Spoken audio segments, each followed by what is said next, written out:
My sister was loving. She was cared for. She was my mother's caretaker. The family of Yolna Lubrin says she was a happy-go-lucky woman with a great sense of humor. They say she would have turned 31 years old this month, but she'll never see another birthday. Her life ended in a way her family describes as a mystery that needs to be solved. Peace, family. This is another one from ABC News. I saw this on my Instagram today on this young brother, 25-year-old named Rasheem Carter. How his last phone call to his mom was the last phone call his mom ever heard from him.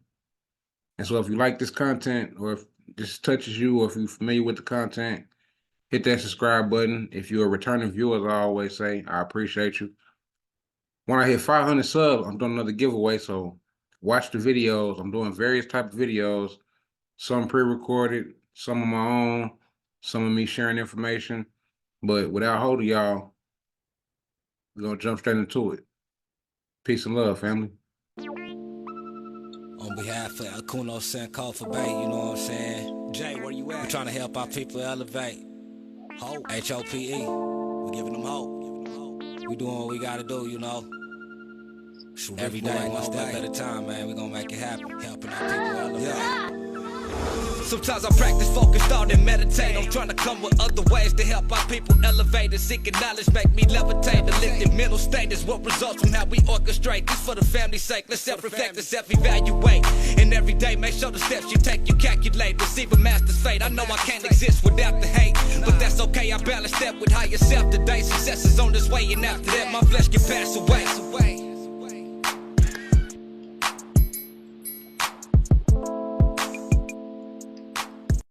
A year after Black man disappeared under mysterious circumstances, questions remain. Tiffany Carter claims she has not been given any updates on her son's death. This was published October 2nd, 2023. The mother of Rasheem Carter, a Black man from Mississippi who went missing a year ago and whose partial remains were later found, is still seeking answers about what happened to her son. Rasheem Carter went missing October 2nd, 2022, just days after telling his mom and the police that white men in his community were targeting him. Around a month later, Rasheem Carter's remains were found in a wooded area in South Taylorville, Mississippi. His head was severed from his body, according to an independent autopsy. The medical examiner has ruled that the cause and manner of the death were undetermined.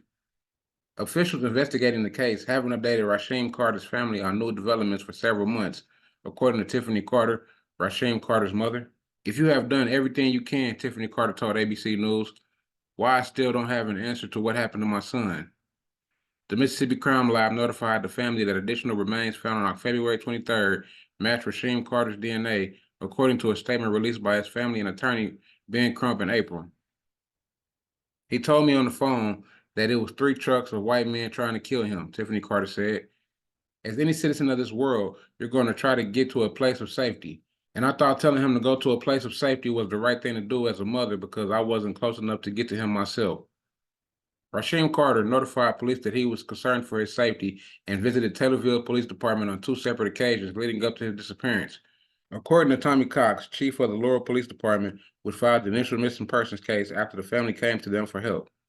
Taylorsville's police did not immediately return ABC's news request for a statement. In addition to Rasheem Carter's head being severed, his spinal cord was recovered in a separate area from his head, according to Crump. I know this. Something horrific was done to my son, Tiffany Carter said. God knows and God will deal with everyone according to what they have done. Tiffany Carter told ABC News that she and her family reached out to the Mississippi Medical Examiner's Office, which had taken over the autopsy of the remains, multiple times and had never received a response. The Medical Examiner's Office did not immediately return ABC News' request for a statement. Tiffany Carter said the family has not received Rasheem Carter's remains to this day. The Smith County Police Department originally ruled out foul play in the case. According to Crump, officials recanted their statement. Smith County Sheriff Joel Houston told ABC News in March that earlier evidence of the case didn't suggest any foul play, stressing that nothing is being swept under the rug. Rasheem Carter's family and attorney have called for a federal probe from the U.S. Department of Justice into his death. The Mississippi Bureau of Investigation is also investigating the incident. The MBI did not immediately respond to ABC's news request for comments. Tiffany Carter told ABC that she is especially worried for Rasheem Carter's 7-year-old daughter, who has become more withdrawn since the death of her father. She still reaches out to his old cell phone, Tiffany Carter said. She texts that number, Daddy, I love you all the time, Tiffany Carter said. She listens to the video and stuff that he sent her all the time.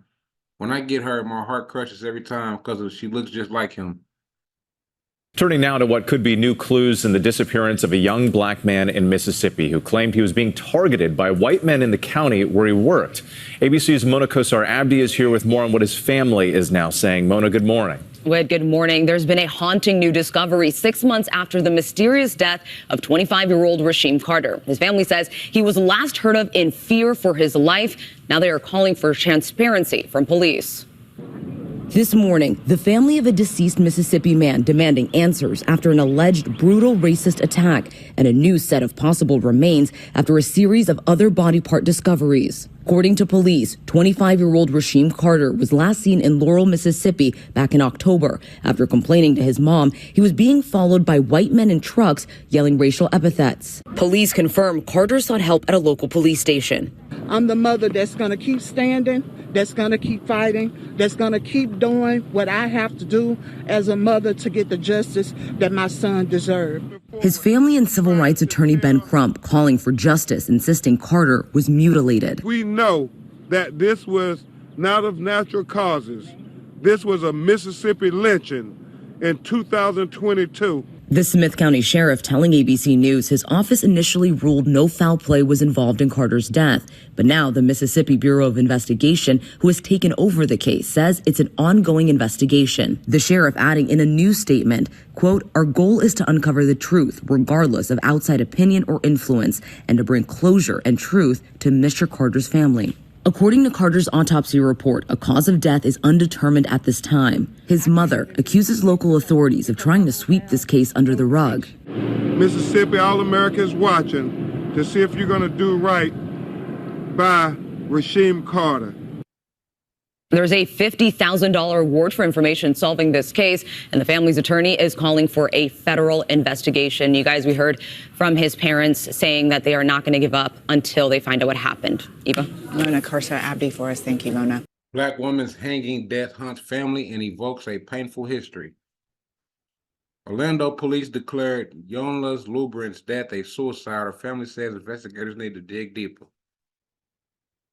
In the weeks leading up to Yolna Lubrin's 31st birthday, she was excited about moving to a new city that was closer to her sister and other relatives in South Florida. Back in Orlando, she had been the primary caregiver of her mother, who lives with a disability. Still, her family agreed that it was her time to chase her dreams of becoming an entrepreneur. She had solidified her living arrangement and had a job lined up. Her sister Yolna Lubrin recalls to Capital B, "All Yolna had to do was pack her bags, but she would never make it out of Orlando." At 7 a.m. on September 28th, her mother got a devastating call. Yolna was found hanging from a tree behind a friend's home on West Livingston Street. In the weeks since, the family says their grief, anger, and confusion have been intensified by the lack of communication and empathy from the Orlando Police Department. Her death has been deemed a suicide, but her family says it makes no sense. She did not deserve to be on that tree. Someone put her there, and they, the police, put out to the media a false narrative about my sister. Lubrin pauses on whether to refer to her sister in the past or present tense. Yolna's family is not alone in their skepticism on police investigations. The suspicious circumstances of a loved one's death and the response from authorities lead to many Black families' worry of the investigation. Law enforcement's disproportionate rate of closing a homicide investigation when the victim is Black also makes it hard to take the police preliminary report to face value, some experts say. Naomi says communication with Orlando police has been challenging from day one.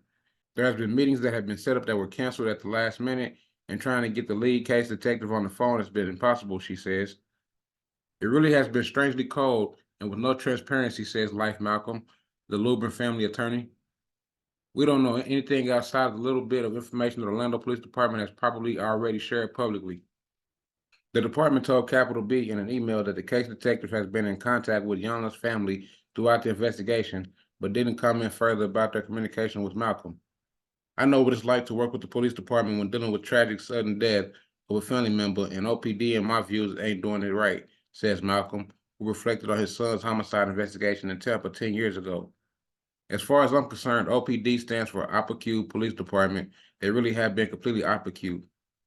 To find somebody hanging from a tree, it should provoke a strong response from whatever investigative body that is examining the case, given the county's history of lynching, says Keith Taylor, a retired assistant commissioner with the New York City Police Department. Suspicious death and brutal past. Tree hangings trigger memories of the thousands of Black people lynched in America and the cover-ups that often followed. When we hear about someone found hanging, it evokes the imagery of lynching, says Sherry David Mullock, an associate professor of psychology at George Washington University. That imagery is evoked because of historical trauma, so it's not surprising that we say, something else is going on here. When Texas police said Sandra Bland was found hanging in a holding cell 3 days after she was arrested in July 2015 for a minor traffic infraction, her death was seen by her family as suspicious. Bland's arrest was captured on police camera, and as a civil rights activist, she recorded what she could do on her cell phone. Despite her family reaching a $1.9 million settlement in a wrongful death lawsuit, they've still been chasing breadcrumbs such as video footage and her time of death, which hopes are receiving closure. And in Georgia, when Kendrick Johnson's body was found wrapped in a high school gym mat over a pool of blood in 2013, it seemed apparent that someone else had been responsible for his death. Following an autopsy, Georgia law enforcement officials said his death was an accident and his family demanded a second opinion. 10 years on, after several autopsy reports, as well as state and federal investigations, they did not find any wrongdoings. Johnson's family filed a $1 billion federal lawsuit and accused several Georgia law enforcement agencies of covering up a crime. In Yolna's case, the lack of communication is reminiscent to the treatment of Rasheem Carter's family that they faced with law enforcement officials in Mississippi. Last October, after Carter warned police that white men in his community were targeting him, he went missing, and weeks later, parts of his body were found in a wooded area. A year later, Carter's family told ABC News that they would have not received any updates on the investigation for several months.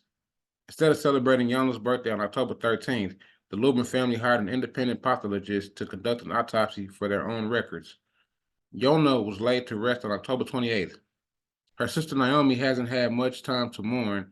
Days after her sister's death, she switched into defense mode when Orlando police released the investigation finding on October 3rd without notifying the family first. Although the Orange County Medical Examiner's Office would determine Yolna's cause of death, homicide, detectives concluded that the physical evidence, only seen on her neck, all conclude suicide, caused by hanging, according to a statement released on news tab outlets. Naomi would rather Orlando police pay attention to evidence that may indicate a crime was committed and not rush to close the case. Yolna's chest was partially exposed, and her car, which was parked across the street from where her body was found, was vandalized, the family says. When law enforcement are tasked with investigating a death, it's crucial to keep the lines of communication open and frequent with the victim's family, says Taylor, the retired assistant commissioner. Detectives must be empathetic and professional and provide additional resources like grieving counseling to families, he adds. Suicide in the Black community. Naomi says Orlando police should not have released their theory of Yolna's death without scientific evidence from the medical examiner, and she's vigorously challenging police claims that her sister had a documented history of mental illness. She was brilliant, she was amazing, she was talented, Naomi says. There are a bunch of people who can speak about my sister's character and would say that she would never have done this. With or without an explanation from a deceased loved one, many families wrestle with guilt, and their religion or spirituality may dictate that suicide isn't acceptable. There's also the myth that Black people don't die by suicide. The first three leading causes of death for young Black people are homicides, accidents, and suicides. All three of those are preventable, so we can't deny that it happens if we want to fix it, Malik says.